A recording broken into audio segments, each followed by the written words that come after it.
Le déroulement des fiches orales. L'interrogation orale se déroule généralement dans le véhicule. Elle permet à l'expert de s'assurer au cours d'un échange que le candidat possède des connaissances théoriques liées à la sécurité et qu'il est capable d'adapter sa conduite aux situations complexes.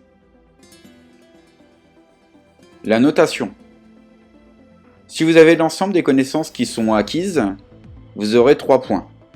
Si vous avez 2/3 des connaissances acquises, vous aurez 2 points.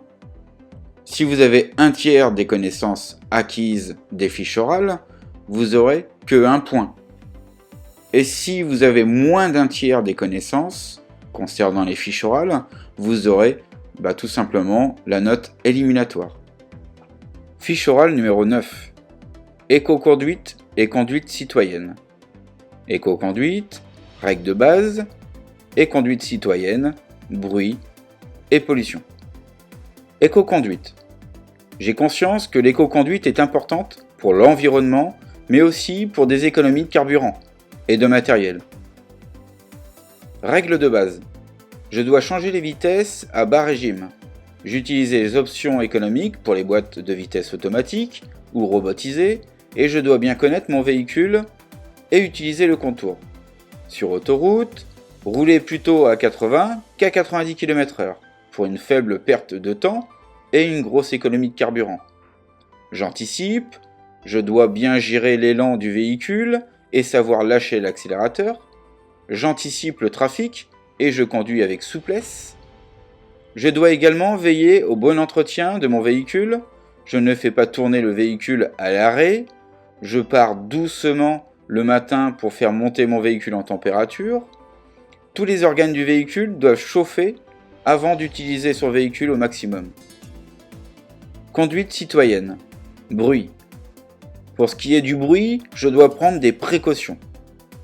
Avoir un échappement en bon état, respecter les normes de bruit en vigueur, éviter toutes les accélérations inutiles, surtout en agglomération, couper le moteur ou tout équipement lorsqu'ils ne sont pas utilisés.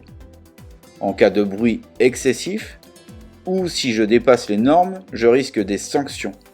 Amende, immobilisation du véhicule ou fourrière. Pollution. Il est interdit d'émettre des fumées opaques et persistantes, et ne surtout pas dépasser les normes de pollution en vigueur. Je risque également les mêmes sanctions, amende, immobilisation et fourrière. Les moyens de lutte. La pollution automobile représente un danger important pour la population et l'environnement. L'Europe impose donc des progrès techniques aux constructeurs comme l'AdBlue, les vannes EGR, les véhicules hybrides ou les véhicules électriques et aussi les véhicules avec des carburants alternatifs. Il existe actuellement des normes que l'on appelle Euro 5, Euro 6. Il existe aussi des formations pour les conducteurs à l'éco-conduite, des contrôles techniques obligatoires sur les véhicules et le développement des transports combinés dans certains cas pour limiter les émissions polluantes.